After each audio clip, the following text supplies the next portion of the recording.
Okay, so, sorry, hop. Okay. So, hello. So, yeah, I will present in English as I am not very comfortable in German. Please let me know at any time if you have question or doesn't understand something.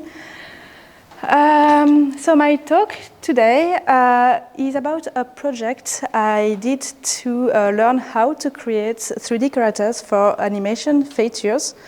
I am a 3D character artist working actually at Arx Anima in Frankfurt.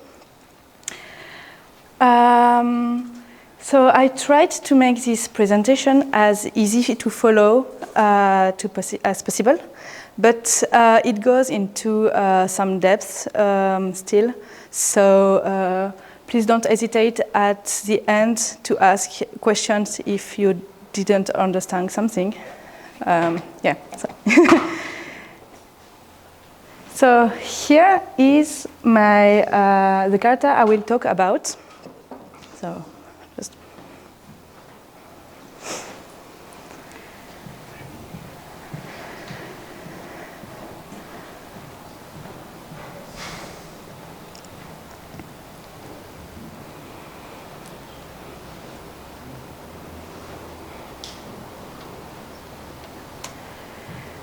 Oops. So Brock-Ulfar was first designed in 2D by Julen Urrutia, and he also made a 3D version, but only of the upper part of the body. My goal with this project was to accurately replicate the 3D version of Julen's image, and also I took the challenge to also make a full body character, including the lower parts that he didn't make in 3D. My first step was to collect and to organize my reference images, and I used PureRef for that. This file was updated constantly while I worked on my character to always have all the references I needed. Here is the file, what it looks like at the end. So yeah, quite a lot of references. The main softwares I used were ZBrush for sculpting, Maya for modeling and grooming, which means making hair and fur, Substance 3D Painter for texturing, Nuke and Photoshop for post-processing to enhance the final image. I didn't know Blender at that time, but I know now that it could replace almost all these softwares. So, yeah. I started the production by blocking the main shapes of the body in 3D in ZBrush. Then I did a quick retopology in Maya, meaning that I created like simpler version of the character, making sure that every loop are in the good place to avoid any deformation a bit weird during animation. For the clothes, I made sure that they follow the body retopology to be sure that my character was fully animatable. I bring my model back to ZBrush to add some fine details like the folds on the clothes. I also use alphas to the sleeves and the vest to quickly generate patterns. And I used a custom brush to add the tiny folds along the seams on the vest. UV mapping is the process of converting a 3D surface into a 2D image. It's very important for texturing. So first, I placed all the body parts into one area called UDIM, and I applied the same textile density, meaning the size, to the coat. So I could check in Substance Painter with some materials that the quality was good enough for what I was aiming to do. Happy with the result, I used the same size for all the clothing items and distributed them into several UDIMs. For the eyes, I made sure that the center of the UVs are exactly in the middle of each UDIM for a better texturing later. I created some of the texture directly in ZBrush using polypaint. So following reference images, I first painted the yellow, blue, and red zones of the body. Then I added a pink layer on top for the final look. For a more realistic look, I painted the fur by using the spotlight tool in ZBrush, that is a projection technique. So directly the real texture. I made several choices to enhance the realism and the credibility of my character. First, the eyes were carefully hand-painted in ZBrush, and I added a pink tint on the back. Then I carefully adjusted the subsurface scattering in Maya to give the skin a realistic behavior under light. For the tiny details of the sculpt, I used displacement maps to create a real depth. And finally, I put a transparent cornea over the eye and did a quick render to check if the result looked good. This is my look development, or look dev. It's a visual presentation to check if the textures and shaders are good for a character. For texturing the clothes, I used Substance Painter with smart materials, for which I set every parameter carefully to match the reference closely. I also considered at this stage to add some realism with signs of wear and tear, like missing legs or torn boots, just to show that the character have seen battle. But I choose to keep close to the reference and to keep the texture clean as they are in the Julen's image. Then I started the groom of the hair and the fur. So there is basically 4 main steps in grooming. So first, blocking the basic shapes in 3D. Then setting the guides. Grooming with Ideen, the hair will follow the guides we just set. And checking in the rendering that the result is good. For the skin, I used the same process. I used also reference images for the tiny and small hair we have that is called fuzz, to place the guides accordingly in my character. To create the braid, I also started with a 3D model that I use a tube tool in Maya to generate the guides. I also used a cube to precisely cut the braid where it meets the elastic band. And finally, for the secondary clothing area, I used groomable splines that allowed me to semi-automatically generate fur on all the mesh. So I just had tiny adjustments to make for good looking. Then I validated all my texture and my groom in the final look dev here. So after placing my character in a melancholic pose in ZBrush, I used Maya for the lighting phase. I placed my lights one by one, trying to be as close as possible as to the reference. At the end, I've got one night skylight and 4 area lights you can see in red here in my Maya scene. I also, for this close-up, I also shifted a bit the eyes just to avoid a cross-looked appearance that was unfortunate. So but I restored them for the turntable. For the turntable, I did quite the same. I used the same lights, except for one rim light that I removed.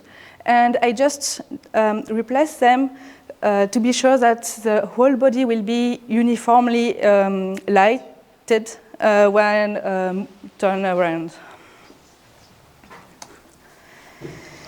I rendered my project with several passes. So passes are layers or components of the image that you can use that you can edit independently. So you can just enhance the image by the process we called compositing. I did this compositing in Nuke, so you can see some of the steps here. Among other things, I changed the lights of some materials, added a subtle focus blur, and added cloud footage to make a volumetric effect. For final touch, I applied vignetting and color grading to achieve a unified and a bit appealing result. You can see here. For the cinematic close-up, I also did my compositing into Nuke for the character, and I used Photoshop to do the background. Here you can see the comparison between my work and Hulen's. While staying true to the original, I added my own creative touches to make Brock a bit more aligned with my artistic vision. For example, I decided to make the fur a bit more fluffier because I thought it was nicer this way. So yeah, just artistic choice. So creating Brock Ulfar was really rewarding and enhanced a lot my skills on character creation. Although not perfect and still room to improvement, I am very proud of this project. I have learned that mistakes are stepping stones to success, and also that a personal project not only enhance our technical skills, but also our ability to make creative decisions that could enhance the final outcome and while adding a personal touch. So thank you for your attention.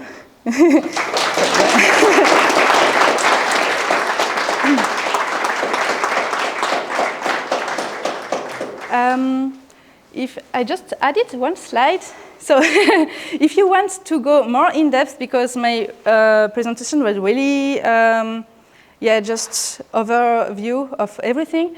So I made a whole article about how to create this character.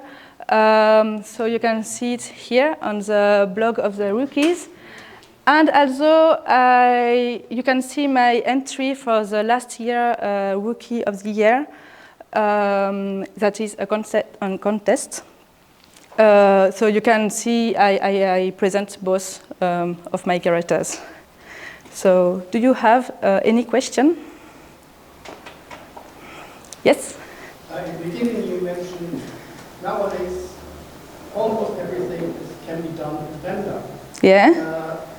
What are you missing? Yes? What is missing to redo everything in Blender? I'm not really used to Blender, so yeah, I learned Blender yesterday, to be honest.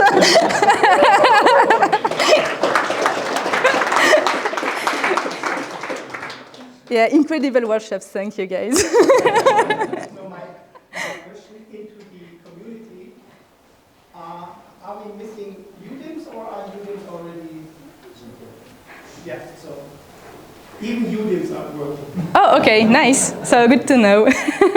Yes? Thank you again for this great presentation on your steps and breaking down how you work. And I think it's important to see it doesn't really matter which software you use. There's small things that work there better than other softwares, but I think it would be awesome for all of you to see and try to recreate those steps to see what fits in for you. So yeah, thank you. It's really nice. Yeah, sure. I made the presentation even if it's not Blender, because I think that the pipeline remains the same. We have all the same steps to follow, whatever the software we use. So I learned this software, so I did it in the software that I knew. But basically, if we know how to do the character, we can do it with whatever works. So, yes? Did you create the grooming in Maya too, or? The grooming was in Maya, for Maya. Yes? You mentioned that you took great care so the character is deforming well. So I was wondering if this is part of a larger project, or if you want to take it further at one time, or if this is really finished and you move on from there. For this character, I finished it. It was just to train the pipeline and to have accurate retopology and everything that could work in actual studio in animation. But for Mandy, it is you can see the eye here. I went further and animate facial blend shapes, but I didn't publish yet. So so yeah, yeah. So for Brock, it's just to train. So no animation, unfortunately. The likeness is really impressive. Thank you. I was also wondering, why did you choose this particular reference or this particular character? Is this personal interest, personal taste, or? For this character, I wanted to, it was my first steps into grooming, so I wanted to do a human, because I like creators too, but for grooming there is fur everything, so it's not good for a first step. So I wanted to have a human that have some groom to do on it, and I really liked the image of Julen Urrutia, and wanted to train also a bit my lighting and rendering skills during this project. So you looked for a subject matter that was fitting to what you wanted to learn, right? Yeah, yeah. Basically, when I do a project, I tried to set up, to choose what are my objectives, what I want to learn with it. Here it was a bit all the pipeline, so but I wanted to make wow effect at the end with good lighting and good rendering. So I chose a project that can fit this. For example, for Mandy, I wanted to. I knew that I wanted to do blend shapes for the face, so I choose a really simple character to do, not to pass too much time on the creating the character, because I wanted to really exercise the facial rig and blend shapes. So yeah, every personal project, I choose what I want to achieve with that. So, yes. How long did you work on it? It was 1.5 months, I think. So, yeah, with some. Sorry? Full time or? In the I think full time. I calculated it was 40 hours in total, something like that. So, yeah, I'm impressed. I was really fast with this one. But yeah. Yes? When you did the subsurface scattering, I noticed the skin was grayish. Oh, yeah. Did you do it for a reason to do it gray and having the subsurface scattering in pure tone and red tone. Yes, I did it on purpose to see really clearly how the subsurface will affect the body. So to precisely detect the thin parts, etc., just to be sure not to exaggerate with the subsurface, because it's really easy to put it a bit too much or too low, yeah, not enough. Do you think it's a good practice to do so? I don't know, I just found it logical to do, so I did it. But I found the results impressive because of it. As you mentioned, the subsurface scattering is a complicated thing yeah. in most of the writings. And you always find characters that have a bright subsurface scattering and yeah. they shine. Yeah, okay, yeah, I see. The lightning that's not so natural again. Thank you. Yeah, okay, you're welcome. So, thank you very much. I think we've got like time for one last question if there's any. Then, okay. Yeah, thank you for your deep look into like how to build a character. A big round of applause. Thank you.